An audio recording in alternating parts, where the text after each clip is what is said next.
Assalamualaikum warahmatullahi wabarakatuh. Ya, sahabatku, Jakarta Flasher, sedulurku semua, bagaimana kabarnya? Semoga baik-baik saja dan selalu tersenyum dan tetap bahagia ya, Lor. Dan alhamdulillah ini dapat kerjaan Asus A007 alias Asus Zenfone Live ya. Ini Asus sudah lama sekali. Untuk tipe HP ini Asusnya adalah touchscreen, bukan outer glass. Ini masih berupa touchscreen dan gambarnya ini masih mulus.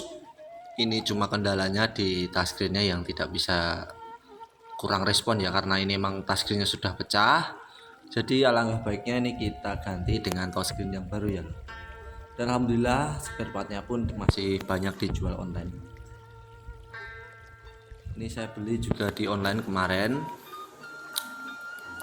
Kita langsung buka saja lor handphonenya untuk menggantian touchscreen. Ini karena Asus model agak lama ya, udah 3 tahun yang lalu mungkin. Kita ganti. Ini waktu itu baru model-modelnya ini ya, setelah Asus yang Intel keluar ya. Yang waktu itu Asus yang hitam-hitam itu keluar, Asus Zenfone 5, Zenfone 4 ya. Ini model terbarunya udah yang model ini ya, yang model Zenfone Live ini mulai model-model terbaru. Kita buka terlebih dahulu karena agak ribet ya untuk tipe Asus ini, tidak seperti Asus Zenfone Max Pro M1 atau M2 yang outer glass. Kalau touchscreen itu sebenarnya agak susah karena kadang-kadang tuh touchscreen kalau masangnya tidak pas, touchscreennya juga tidak bisa bergerak. Walaupun kadang kita tes, kadang-kadang udah seperti ini ya, sebelum kita pasangkan kita tes dulu touchscreen barunya. Kadang-kadang kita tes normal, waktu kita pasang jadi tidak normal ya. Itu ya udah biasa dalam dunia per touchscreenan, karena ya seperti inilah ya, touchscreen tuh kalau salah masang dikit kadang-kadang error. Jadi harus bener-bener hati-hati kalau dulur-dulurku semua lagi dapat servisan seperti ini. Ini saya tes saja dulu layarnya, tombol back, tombol home, tombol recent update, tombol-tombolnya semua kita tes. Kalau sudah dikira aman, baru kita akan pasangkan ke LCD-nya ya, seperti itu. Kalau model outer glass yang penting touchscreen-nya masih jalan, kalau langsung kita pasang gitu, seperti itu ya. Kalau touchscreen harus kita tes dulu. Ini kita bongkar dulu ya lur, kita bongkar-bongkar semua dulu. Dan karena ini pecahnya terlalu parah, hati-hati bongkarnya. Kalau untuk kasus-kasus handphone yang touchscreennya pecah parah atau outer glassnya pecah parah, cara bongkarnya pelan-pelan saja. Yang penting kerjaan kita sukses, dapat nota, dapat rezeki ya. Jadi kita tidak nombok, kalau salah masang ya nombok ya. Kalau beli LCD juga lumayan harganya, dan kadang-kadang harganya ganti touchscreen sama kalau kita ngargain ganti touchscreen nggak seperti hargain yang ganti LCD kan, seperti itu ya. Jadi kita harus hati-hati supaya tidak, sebenarnya tidak nombok ya kalau kita gagal memasang ganti LCD, paling ya nombok sedikit mungkin seperti itu. Ini setelah saya lepas baterainya, terus saya akan mau ini touchscreennya ini bisa dipotong langsung. Kalau pembongkarannya bisa juga tidak. Ini fleksibel LCD-nya ke atas, kita lepas. Untuk pembongkaran LCD-nya, teman-teman yang kadang-kadang masih suka gagal kalau kondisi pecahnya parah seperti ini, panaskan dulu ya lur ya, seperti yang saya lakukan sekarang ini. Tadi saya panaskan sekitar 10 menit di atas alat separator dengan suhu 70 atau 80 derajat, biar proses pembukaannya lebih mudah ya, lemnya itu lebih mudah terangkat. Dan ini saya menggunakan seng seperti biasa, seng tipis. Dan di bagian pinggir sengnya saya kasih thinner sedikit ya, biar lebih mudah sengnya masuk. Nih jangan banyak-banyak ya, kalau banyak-banyak bisa masuk ke dalam LCD nya. Setelah kita dapat lubang seperti ini, pelan-pelan dulu untuk mencari jalannya. pelan-pelan. Setelah kita bisa memasukkan mika tipis, ini mika tipis bekas buku bisa, bekas tempered glass bisa, bekas LCD bisa, yang penting ini mika tipis. Sambil kita cari jalan lagi, ini saya menggunakan silet, pelan-pelan saja ya lur. Jadi untuk proses pengangkatan LCD dari frame-nya ini memang membutuhkan kesabaran. Seperti ini, pelan-pelan. Tinggal di bagian bawah pelan-pelan lagi, karena di bagian bawah ini banyak fleksibel LCD-nya, jadi rentan rusak, jadi kita harus pelan-pelan lagi. Emang tidak semudah yang kita lihat ya kalau untuk pemasangan seperti ini, jadi ya membutuhkan kesabaran dan ketelitian bagi teman-teman yang baru memulai dunia servis. Untuk servis seperti ini harus membutuhkan kesabaran. Pelan-pelan aja, yang penting bisa terangkat, bisa seperti ini pelan. Yang penting normal lagi ya gambarnya. Yang kita butuhkan LCD-nya masih normal. Kalau touchscreen-nya ini memang sengaja udah mau diganti karena tipe HP ini adalah touchscreen bukan outer glass. Alangkah baiknya kita tes terlebih dahulu ya lur. Setelah kita ambil LCD dari frame-nya, apakah gambarnya masih muncul.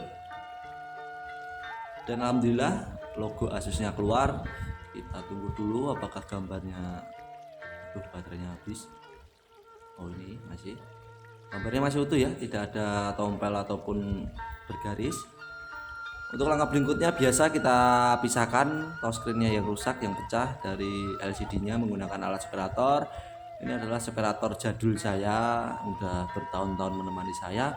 Ini separatornya merek Kuah 850 apa 850. Ini suhu separator saya itu di antara 70, kadang 75, kadang 80 derajat ya, tidak lebih dari itu. Dan benang yang kawat yang saya pakai ini ukurannya 0,06 sampai 0,08 mm ya, mm ya gitu ya tulisannya. Dan alhamdulillah sekali tarik benangnya langsung sukses, tinggal kita ulangin untuk pengangkatan LCD-nya. Dan sukses terangkat LCD-nya tanpa merusak polarisnya. Alhamdulillah sukses. Untuk langkah berikutnya tinggal kita bersihkan ya. Sisa lem mukanya ini menggunakan thinner bisa.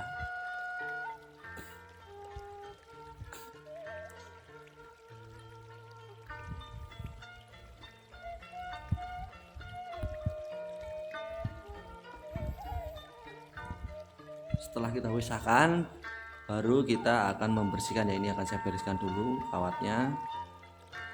Kawatnya ini merek Refill ya yang saya pakai ya loh. Merek Refill, ukurannya ini yang saya pakai kalau nggak salah 0,08.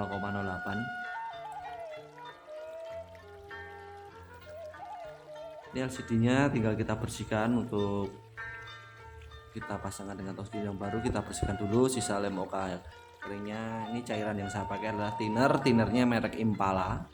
Bisa beli di toko bangunan terdekat.